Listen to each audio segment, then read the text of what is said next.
My self doctor M के Paliwal, assistant professor in chemistry, government girls college Chomu.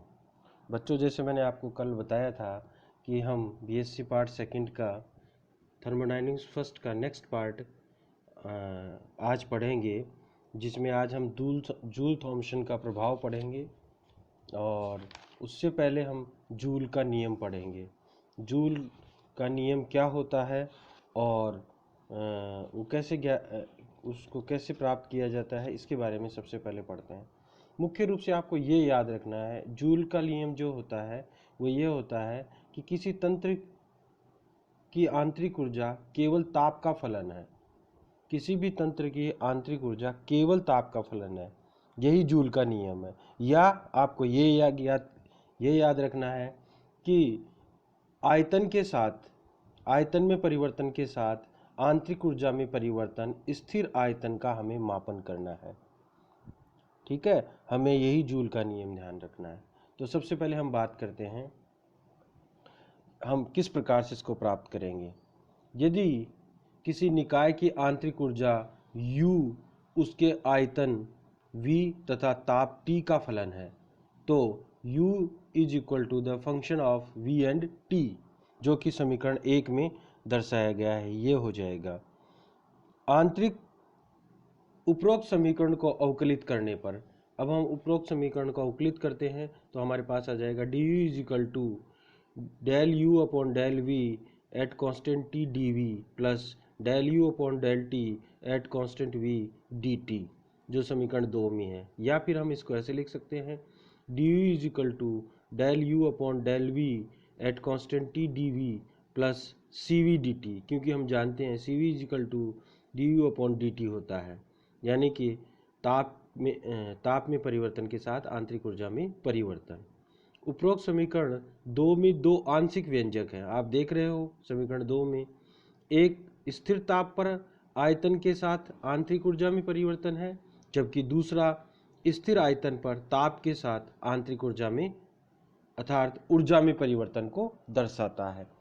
और समीकरण 3 में हम देखते हैं कि दूसरे पद में ताप में वृद्धि पर Cv में परिवर्तन को दर्शाता है।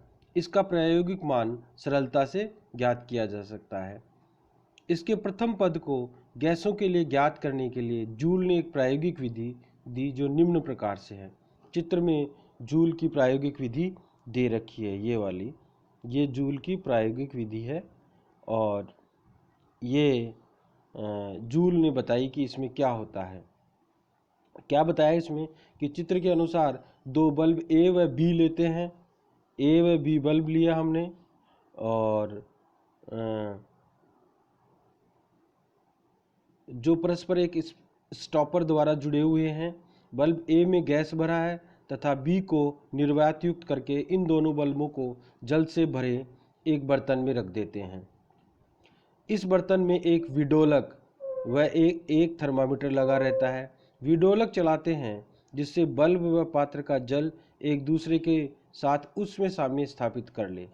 जब ताप स्थिर हो जाए तो उसे थर्मामीटर से नोट कर लेते हैं। अब इन दोनों बल्बों के मध्य का स्टॉपर खोल देते हैं। जो ए और बी के बीच में स्टॉपर लगा हुआ है उसको खोल देते हैं, तो गैस से भरा बल्ब जो है, या ए बल्ब में जो गैस भरी हुई है वह बी की तरफ प्रसारित होगी, फैल जाती है। तंत्र को उसमें साम्य में आ जाए इतनी देर के लिए हम पर्याप्त समय के लिए उसको छोड़ देते हैं, फिर उसका ताप नोट करते हैं। ऐसा सब करने के बाद हम देखते हैं कि तापमान में कोई परिवर्तन नहीं आया। इससे ये सिद्ध होता है कि जूल का प्रयोग एक आइसोएंथैल्पिक प्रोसेस है। जब हमने बल्ब ए में गैस भरी, बी को निर्वात युक्त किया और बाहर जो है एक थर्मोस्टेट या पानी उसमें रखा, फिर उसको बाहर से विडोलक से हिलाते हैं बाहर वाले पानी को, तो जो बल्ब का जो है सेट, उसका ताप और बाहर का ताप बराबर हो जाता है। बराबर हम ये थर्मामीटर से नोट कर लेते हैं। जब हम स्टॉपर को हटाते हैं, ए और बी के बीच में जो स्टॉपर हटाते हैं, तो जो है बल्ब ए से गैस बी की तरफ जाएगी। बी की तरफ जाने से क्या होता है कि उसमें ताप में कोई कमी आए या नहीं आए, ये नोट बाहर से थर्मामीटर से करते हैं। तो ताप में कोई परिवर्तन नहीं आता, जिससे हम ये मानते हैं कि ये जो प्रोसेस है वो आइसोएंथैल्पिक प्रोसेस है। उपरोक्त प्रयोग से हम निम्न निष्कर्ष निकाल सकते हैं। क्या निष्कर्ष निकाल सकते हैं? पहला है, या तंत्र की परिसीमा, तंत्र जो कि अपने पास गैस है उसकी परिसीमा जो प्रयोग के प्रारंभ में केवल बल्ब ए तक ही सीमित थी, तंत्र के दौरान बल्ब बी तक इस प्रकार फैलती है कि प्रत्येक समय समस्त गैस उसके घेरे में रहती है, अर्थात वह शून्य विपरीत दाब के विरुद्ध विस्तार करती है। स्वाभाविक है, इस विस्तार या प्रसार में गैस तंत्र को शून्य कार्य करना पड़ता है, अर्थात W = 0, क्योंकि हम जानते हैं कि जो अपोजिंग फोर्स है वह 0 है, और हम जानते हैं कि W = -P होता है, और P की वैल्यू अगर हम 0 रखेंगे तो 0 × dV = भी 0 होगा। इस प्रकार से हमारे पास जो प्रसार हुआ या जो प्रसार हमने देखा वह फ्री एक्सपांशन कहते हैं, या प्रसार को मुक्त प्रसार कहते हैं। इस स्थिति में ऊष्मागतिकी के प्रथम नियम की समीकरण डेल्टा U = Q + W का निम्न रूप हो जाएगा। डेल्टा U = Q + 0 = Q हो जाएगा, क्योंकि W की वैल्यू तो 0 है जो कि समीकरण 4 में बताई गई है। क्योंकि परिपार्श्विक जो हमारे दोनों बल्बों के बाहर का जो सराउंडिंग है वह जल है, तो जल के तापमान में कोई परिवर्तन नहीं हो, अर्थात dt जो है उसका मान भी 0 है। अतः ये कहा जा सकता है कि तंत्र जो कि हमारे पास बल्ब A व B है तथा जो परिपार्श्विक है जल है उसके ऊष्मा का विनिमय नहीं हुआ। जब तंत्र में ताप में कोई परिवर्तन नहीं आता तो हम मानते हैं कि ऊष्मा का उनके बीच में कोई परिवर्तन नहीं हुआ, यानी कि सिस्टम और सराउंडिंग के बीच में कोई टेम्परेचर चेंज नहीं आया, यानी कोई हीट एक्सचेंज नहीं हुई, अर्थात Q = 0 है। अतः प्रथम नियम अनुसार डेल्टा U = Q + W बराबर हो जाएगा, Q भी 0 है और W भी 0 है, तो डेल्टा U का मान 0 हो जाएगा। इस प्रयोग में चूंकि du = 0 है तथा dt = 0 है, अतः समीकरण जो हमने दो पहले बताई थी उसमें इसकी वैल्यू रखते हैं तो हमारे पास आता है du, जो समीकरण 2 थी वो ये है, du = del U del V at constant T dV plus del U del T at constant V dt। du की वैल्यू 0 रख देंगे, हमारे पास du dt at constant V dt ये भी क्या है 0 है, तो हमारे पास वैल्यू आ जाएगी 0 = del U del V at constant T dV के बराबर हो जाएगी। क्योंकि dV का मान शून्य नहीं होता, क्योंकि आयतन में तो प्रसार हुआ ही है, बल्ब A से B की तरफ गैस जाई है तो उसके आयतन में विस्तार हुआ है, अतः dV का मान 0 नहीं है, तो हमारे पास del U del V at constant T = 0 हो जाएगा। ये जो है इसमें भी दो पार्ट मान सकते हैं हम इस समीकरण में भी, कि del U del V at constant T dV है, तो इसमें जो dV है वो तो 0 है नहीं, इसका मतलब जो बाकी का है वह 0 है, क्योंकि इसके बराबर 0 है, किसी संख्या के बराबर 0 है, तो यानी कि वो उसमें दो संख्याएं हैं जिसमें एक तो 0 है और दूसरी संख्या 0 नहीं है, कि 0 से मल्टीप्लाई कर रखा है, तो हमारे पास ये जो पार्ट हो जाएगा वह 0 हो जाएगा। इस प्रकार हम यह निष्कर्ष निकाल सकते हैं कि यदि गैस का समतापीय प्रसार किया जाए तो गैस की आंतरिक ऊर्जा du में कोई परिवर्तन नहीं होता है, अतः तंत्र की आंतरिक ऊर्जा आयतन पर निर्भर नहीं करती, अर्थात तंत्र की आंतरिक ऊर्जा आयतन के प्रति अनाश्रित रहती है, इंडिपेंडेंट रहती है। अतः किसी तंत्र की आंतरिक ऊर्जा U या E केवल ताप का फलन है। U या E जो है वह केवल और केवल ताप का फलन है, ये वाला।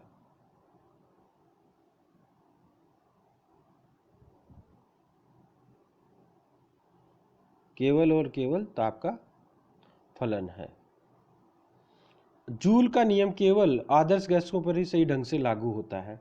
वास्तविक गैसों के लिए del U upon del V at constant T is equal to zero, अर्थात शून्य नहीं कुछ धनात्मक होता है।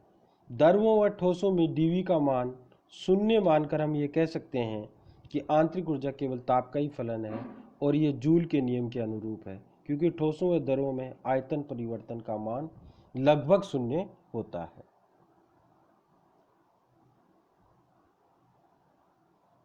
अब हम बात करते हैं जूल थॉम्सन प्रभाव की। जूल थॉम्सन प्रभाव क्या होता है? बहुत सिंपल सा प्रभाव है। रुद्धोष्म परिस्थितियों में किसी गैस का उच्च दाब से निर्वात की ओर अथवा निम्न दाब की ओर अथवा किसी छोटे छिद्र से उच्च दाब से निर्वात या निम्न दाब की ओर प्रसार होने से ताप में कमी हो जाती है, ये अर्थात शीतलन हो जाता है। इसे जूल थॉम्सन प्रभाव कहा जाता है।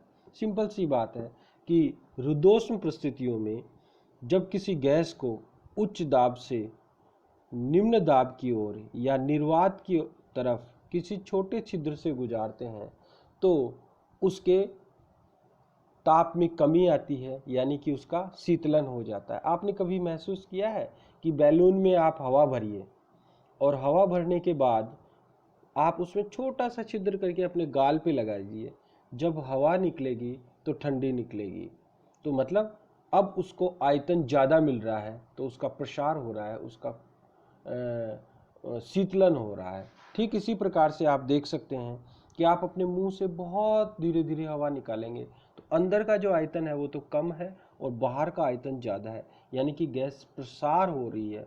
तो इस प्रसार में क्या होता है? गैस का शीतलन होता है। इसे ही जूल थॉम्सन प्रभाव कहते हैं। H2 हाइड्रोजन व हीलियम के अतिरिक्त सभी गैसें ये प्रभाव दर्शाती हैं। विभिन्न गैसों के द्रवण में इस सिद्धांत का उपयोग होता है। H2 व He के लिए एक न्यूनतम ताप होता है, क्रमशः -80 डिग्री सेंटीग्रेड व -240 डिग्री सेंटीग्रेड, जिसके नीचे ये सामान्य गैसों की भांति जूल थॉम्सन प्रभाव दर्शाती हैं। इन तापों को इन गैसों का व्युत्क्रम ताप कहते हैं, इन्वर्जन टेम्परेचर कहते हैं। अब जूल थॉम्सन कॉफिशिएंट क्या होता है उसके बारे में बात करते हैं। जूल थॉम्सन कॉफिशिएंट एक स्थिर एंथैल्पिक आइसोएंथैल्पिक प्रोसेस में दाब के प्रति ताप में परिवर्तन की दर को जूल थॉम्सन गुणांक कहते हैं तथा इसे म्यू जेटी द्वारा प्रदर्शित करते हैं। अतः mu JT is equal to del T upon del P at constant H, यही जूल थॉम्सन गुणांक कहलाता है, जो समीकरण 1 से प्रदर्शित किया गया। चूंकि एंथैल्पी एक अवस्था फलन है, अतः डी एच एक पूर्ण अवकलज होगा। अतः हम ये कह सकते हैं, माना एच ताप व दाब का फलन है, अर्थात H is the function of P and T, जो समीकरण 2 में दर्शाया गया है। अब इसे अवकलित करते हैं, तो अवकलित करने पे हमारे पास D H is equal to del H upon del P at constant T D P plus del H upon del T at constant P D T आता है, अर्थात D H is equal to del H upon del P T D P plus C P D T हो जाएगा, क्योंकि हम जानते हैं कि ताप के साथ एंथैल्पी में परिवर्तन स्थिर दाब पर Cp कहलाता है। उपयुक्त प्रक्रम एक स्थिर एंथैल्पी प्रक्रम है जिसके लिए dH बराबर 0 होगा। अतः dH इज इक्वल टू 0 रखने पर 0 is equal to del H upon del P at constant T D P plus C P D T हो जाएगा। अब देखिए हम ऐसे लिख सकते हैं इसको कि इधर ले आए तो हमारे पास हो जाएगा del H upon del P at constant T D P is equal to C P D T हो जाएगा।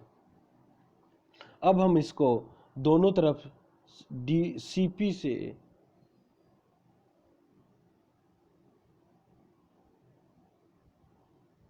अब देखिए हम इसको ऐसे लिख सकते हैं। अब हम क्या लिख सकते हैं, सी पी तो इधर ले आए और डी पी इधर ले आए, तो हमारे पास हो जाएगा minus del H upon del P at constant T upon C P is equal to D T upon D P. अब D T upon D P at constant H is equal to हो जाएगा हमारे पास del H upon del P at constant T upon Cp, और ये समीकरण 3 में दर्शाया गया है। अब हम बात करते हैं आगे समीकरण 1 व 3 की तुलना करने पे। देखिए समीकरण 1 व 3 की तुलना कीजिए तो हमारे पास आ जाएगा mu J T is equal to minus del H upon del P at constant T upon C P, जो समीकरण 4 में बताया गया है। अब सी पी को अपन उधर ले जाएं तो हमारे पास हो जाएगा mu J T C P बराबर minus del H upon del P at constant T, जो समीकरण 5 में दर्शाया गया है। अब हमारे पास इससे हम इसको ऐसे लिख सकते हैं कि माइनस से मल्टीप्लाई कर दें समीकरण 5 को, तो हमारे पास आ जाएगा del H upon del P at constant T is equal to minus mu J T C P. अतः यदि हम सी पी व म्यू जे टी को ज्ञात कर सके तो व्यंजक del H upon del P at constant T का मान समीकरण 6 से परिकलित आराम से हम कर सकते हैं। दाब के छोटे प्राश में म्यू जे टी के मान को स्थिर मानते हुए समीकरण 3 को निम्न रूप में लिख सकते हैं। समीकरण जो 3 है उसको निम्न रूप में लिखा जा सकता है। क्या हो जाएगा? Minus delta T upon delta P into C P is equal to del H upon del P at constant T, अर्थात दाब व ताप में कुल अंतर दाब मापी व ताप मापी की सहायता से ज्ञात कर लेते हैं। वह सी पी का मान भी ज्ञात किया जा सकता है और इस प्रकार हमारे पास व्यंजक del H upon del P at constant T को परिकलित किया जा सकता है और इसको परिकलन हम किया जा सकता है। अब हम कल जो पढ़ेंगे वो जूल थॉमसन के गुणांक का मान पढ़ेंगे आदर्श गैसों के लिए और वास्तविक गैसों के लिए। बहुत इंपॉर्टेंट है, ये हर बार लगभग पूछा जाता है। तो इसका एक पार्ट हम कल ख़त्म कर देंगे और फिर छोटा सा पार्ट बचेगा जो हम नेक्स्ट क्लासेस में पढ़ेंगे। थैंक यू, धन्यवाद।